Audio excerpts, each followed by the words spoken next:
जय श्री कृष्णा। कैसे हैं आप लोग फ्रेंड्स। आज की चर्चा बहुत ही विशेष होने जा रही है। आज हम चर्चा करने जा रहे हैं मीन राशि के 17 जून से लेकर आगे के प्रभावों की। देखिए यहाँ पर हमने टाइटल दिया हुआ है केतु की तड़प शांत होगी बल्ले बल्ले पौबारा।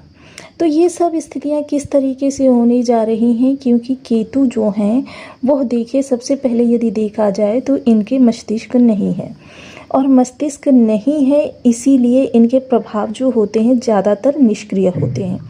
ये कार्य को करने का कार्य तो करते हैं, लेकिन इनके जो काफ़ी ज़्यादा निष्क्रियता इनके अंदर रहती है। आपका प्रभाव हो, प्रवाह हो, ये सारी चीज़ें नियंत्रित तो केतु महाराज ही करते हैं, क्योंकि देखिए मस्तिष्क जो होता है राहु होता है। सडन विचार जो होता है वो आपका राहु से निकलता है, लेकिन कार्य को क्रियान्वित करने का क्योंकि धड़ जो है वो केतु है। और वैसे भी कमर के निचले हिस्से पर यदि किसी भी प्रकार के आपकी दिक्कत होती है तो सीधे सीधे स्पष्ट शब्दों में कह दिया जाता है भी केतु महाराज का ये कार्य है। तो जाहिर सी बात है कि केतु देखिए एक तड़पते हुए किस तरीके से, देखिए जिस समय पर समुद्र मंथन हुआ था इन्होंने अमृत पान किया था, और जिस समय देवताओं के द्वारा सांकेतिक भाषा में विष्णु भगवान को इस चीज़ का पता चला, उन्होंने चक्र के द्वारा इनको सिर को धड़ से अलग कर दिया। जब सिर को धड़ से अलग किया तो अमृत पी लेने के कारण अमृत को प्राप्त हो जाना यहाँ पर बहुत विशेष था, क्योंकि जैसे ही चक्र ने इनके सिर को धड़ से अलग किया अमृत गले से नीचे उतर चुका था, यानी कि राहु केतु को अमृत प्राप्त हो चुका था। अब ऐसी स्थिति में देखिए जिस समय पर राहु केतु अंग भंग है, क्योंकि सिर अलग है धड़ अलग है, एक तड़पते हुए से आप किस चीज़ की कामना करेंगे, यानी कि कोई प्रसन्न है तो वो आपकी डिज़ायर्स को दिल खोल कर पूरा करेगा। लेकिन कोई तड़प रहा है तो वहाँ पर यदि आप उससे कुछ मांगते हैं तो क्या होता है, वहाँ पर कुछ कमियाँ देखी जाती हैं। उन्हीं कमियों के साथ चीज़ों को आगे बढ़ाना ही हमारी नियति होती है। राहु जिस स्थान पर बैठते हैं राहु केतु वहाँ पर हमारे पूर्व जन्म के श्रण दिखाई देते हैं। आप पूर्व जन्म के श्रण को यदि अलग कर दें और राहु केतु अगर किसी भी तरीके से शुभ अवस्था में आ जाएं और बलवान अवस्था में आ जाएं, तो फिर ये क्या होता है, ये भी दोनों हाथों से आपको दिल खोलकर आपकी इच्छाओं की पूर्ति करने का कार्य करते हैं। जैसे कि हम सभी लोग जानते हैं राहु और केतु छत विछत हैं। अब राहु जो हैं यहाँ पर आपके द्वादश स्थान पर बैठे हुए हैं और केतु जो हैं आपके षष्ठ स्थान पर बैठे हुए हैं। राहु केतु दोनों का प्रभाव जो होता है वो बहुत ही अलग होता है, क्योंकि राहु जहाँ पाना है, जहाँ पर राहु होते हैं वहाँ से संबंधित भ्रम बनाकर रखते हैं। एक मृग मरीचिका होती है, एक लालसा होती है, एक जुनून होता है, एक जिद होती है। लेकिन केतु क्या है, केतु उसी चीज़ की वस्तु स्थिति से आपको अवगत कराने का काम करते हैं। हालांकि केतु को बहुत से विद्वान वर्ग जो हैं खोना भी मानते हैं कि केतु हैं आपसे चीज़ों को छुड़ाने का कार्य करते हैं, और यहीं आपके लिए स्थितियों में परिवर्तन उत्पन्न होता है। अब वर्तमान अगर केतु की स्थिति को देखें, डिग्री बल देखें तो 17 डिग्री है। हम सभी लोग जानते हैं केतु और राहु हैं वक्र अवस्था में किसी भी भाव में प्रवेश करते हैं। अन्य ग्रह यदि इस स्थान से प्रवेश करेंगे तो राहु केतु इस स्थान से प्रवेश करेंगे। अन्य ग्रह 0 डिग्री से प्रवेश करेंगे, राहु केतु 30 डिग्री से प्रवेश करेंगे, जिस कारण से 17 डिग्री जो है इनकी युवावस्था की प्रारंभिक अवस्था कही जाती है। अब ये प्रारंभिक अवस्था यानी युवावस्था का जो ये संचरण हो रहा है राहु केतु के मध्य, ये 100% राहु केतु के प्रभावों को एक्टिवेट कर रहा है। ये राहु केतु के प्रभाव जो है काफ़ी महत्वपूर्ण है। आप यहाँ पर 100% प्रभावी, देखिए यह अलग की बात है कि कुछ लोगों के लिए ये नेगेटिव होंगे, कुछ लोगों के लिए पॉजिटिव होंगे।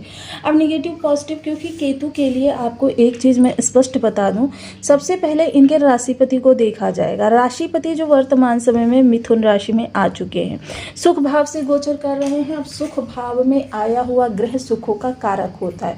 अब हालांकि ये अग्नि तत्वीय ग्रह हैं, प्रचंड अग्नि के कारक ग्रह माने जाते हैं, और यह इस स्थान पर अपने प्रभावों को जो देंगे तो वो बहुत ही शानदार रहेंगे। लेकिन जब ये पॉजिटिव अवस्था में होंगे, अब इनका प्रभाव जब केतु के ऊपर पड़ेगा तो केतु जाहिर सी बात है क्योंकि राशिपति। अब यदि देखा जाए तो देखिए राहु के लिए कहा जाता है राहु सडन विचार हैं और केतु निष्क्रिय ग्रह माने जाते हैं। ये उस समय पर कुछ देने का काम करते हैं जब इनके आसपास का इन्वायरमेंट बहुत ही उत्तम होता है। इनके आसपास के इन्वायरमेंट को यदि देखा जाए तो सबसे नज़दीक जो इनके इन्वायरमेंट बना रहे हैं वो दोनों ही गुरु। अब देखिए जहाँ दैत्य गुरु शुक्राचार्य को माना जाता है वहीं केतु का गुरु देवगुरु बृहस्पति को माना जाता है। अर्थात केतु का इस समय जो इन्वायरमेंट है वो बहुत ज़्यादा आध्यात्मिक और सशक्त है क्योंकि गजलक्ष्मी नामक राजयोग का निर्माण करके गुरु शुक्र यहाँ पर जस्ट एक भाव पीछे बैठे हुए हैं। इनसे अगले भाव में यह जो बैठे हुए हैं वो केतु महाराज हैं। अब केतु महाराज यहाँ पर देखिए बहुत ज़्यादा चीज़ों को, केतु को क्या माना जाता है, आपके मन की वह अंत स्थिति जिसे कि हम आभास शक्ति भी मानते हैं, आपके जीवन की इल्यूशन पावर मानते हैं। अब ये इल्यूशन पावर इस समय पर केतु आपके षष्ठ स्थान से प्रसारित कर रहे हैं और यहाँ से 3 दृष्टियाँ भी रहने वाली हैं, पंचम, सप्तम और नवम। देखिए तीनों ही भाव बहुत महत्वपूर्ण है। केतु एक आध्यात्मिक प्लेनेट है और आध्यात्मिक प्लेनेट होने के साथ ही आपके जीवन में इनके प्रवाह जो होते हैं वो काफ़ी शानदार होते हैं। मोस्टली अगर केतु के लिए कहा जाए तो आपके पैरों से निकलकर जो ऊर्जा आगे की ओर बढ़ती है वही ऊर्जा है केतु। क्योंकि मोस्टली पैरों में देखिए बहुत से लोग काला धागा बांधते हैं, चांदी की पायल पहनी जाती है, बिछुए पहने जाते हैं। ये मोस्टली जो होती है चांदी का इस स्थान पर विशेष प्रभाव देना, यानी केतु को शांत करने के लिए इस चीज़ को वैज्ञानिक पद्धति से, क्योंकि ज्योतिष यदि देखा जाए तो हर स्थिति में यहाँ पर साइंटिफिक रीज़न निकल कर आते हैं। तो बने रहिए हमारे साथ इस वीडियो में, एंड तक आपको बहुत कुछ जानने के लिए मिलेगा। वीडियो बहुत ज्ञानवर्धक होने वाला है।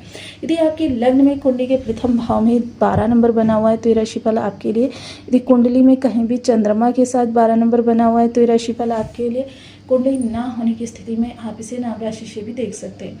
यदि अभी तक आपने अपने इस चैनल को सब्सक्राइब नहीं किया है तो प्लीज़ सब्सक्राइब कर दीजिए, वीडियो को लाइक कर दीजिए, चैनल को शेयर कर दीजिए। इससे होगा क्या कि हमारे आने वाले हर वीडियो की नोटिफिकेशन मिल सकेगी आपको सबसे पहले। एक प्यारा सा कमेंट करना बिल्कुल ना भूलें। कमेंट से हमें बहुत मोटिवेशन मिलता है, हौसला मिलता है और ये पता चलता है कि आप और क्या जानना चाहते हैं।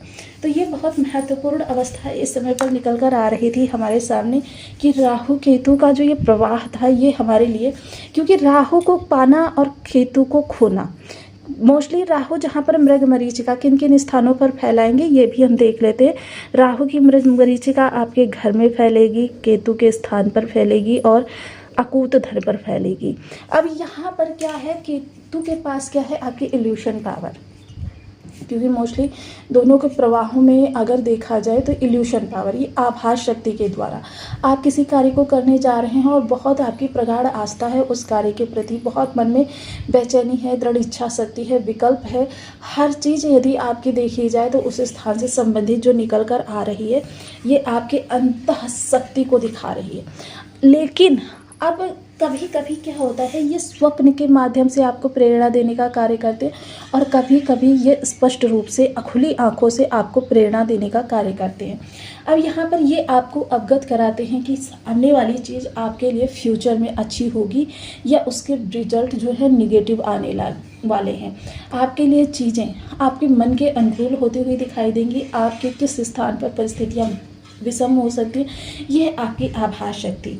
मोस्टली केतु जो है राहु के प्रत्येक नेगेटिव प्रभाव की काट माने जा सकते हैं। क्योंकि देखिए जहाँ राहु भौतिक जगत के लिए ज़रूरी है वहीं केतु आपके आध्यात्मिक जगत के लिए ज़रूरी है। इन दोनों ग्रहों का जो ये प्रवाह निकल कर आता है ये जीवन में शानदार से शानदार चीज़ों को भी, क्योंकि राहु क्या है, मृग मरीचिका है, आपके भ्रम को बनाकर रखते हैं। मोस्टली जो चीज़ निगेटिव भी होती है राहु वहाँ से संबंधित भी आपको बहुत ज़्यादा प्रलोभन देने का कार्य कर देते हैं।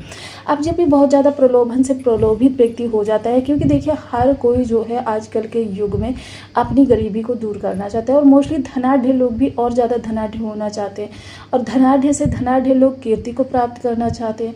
कीर्ति प्राप्त व्यक्ति जो होता है वो और ऊंचाई पर जाना चाहता है ताकि उसका और रुतबा बढ़ सके, लोगों के बीच उसकी और पद प्रतिष्ठा ख्याति हो सके। वहीं यहाँ पर देखिए मोस्टली जो केतु का प्रवाह रहेगा यहाँ पर हम चर्चा करें। देखिए सबसे पहले तो पंचम स्थान कार्य क्षेत्र से संबंधित आपके सामने काफ़ी सारे विकल्प उपस्थित होंगे। केतु आभास शक्ति के द्वारा यह स्पष्ट रूप से। क्योंकि कभी-कभी क्या होता है, आपको ऐसा लगता है कि जो चीज़ें आपने स्वप्न में देखी या स्पष्ट अभी आप खुली आँखों से देख रहे थे, आपके साथ हो चुका है। लेकिन कभी-कभी वो 1-2 क्षण में या फिर आपके लिए कभी-कभी 1-2 दिन बाद वो चीज़ें होती हुई दिखाई देती हैं। तब आपको याद आता है कि अरे ये तो मैंने स्वप्न में देखा था। यह आभास शक्ति होती है जो आपको आपकी चीज़ों के बारे में पूर्वाभास कराती है। और यही पूर्वाभास आपके करियर से संबंधित, आपके धन निवेश से संबंधित, आपके रूटीन खर्चों को छोड़कर जो अतिरिक्त खर्चे होंगे उनसे संबंधित इस समय पर केतु महाराज देने का कार्य करेंगे।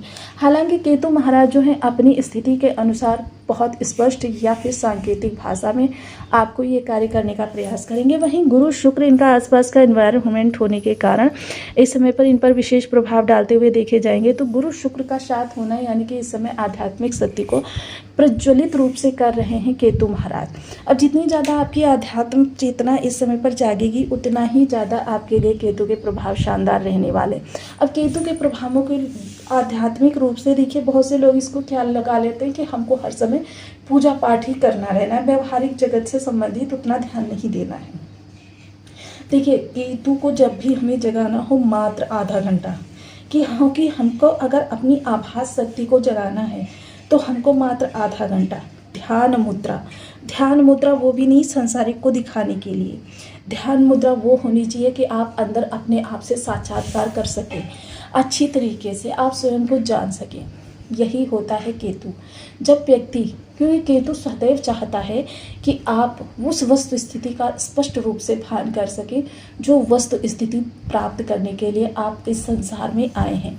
और जब व्यक्ति इस वस्तु स्थिति को प्राप्त कर लेता है तब वो पूर्ण रूप से केतु का अधिकारी हो जाता है। और केतु का अधिकारी होने के लिए आपको और ज़्यादा कुछ नहीं, बस आधा घंटे, 24 घंटे होते हैं आपके पास, 24 घंटे में मात्र आधा घंटे आपको ध्यान योग क्रिया को करना है।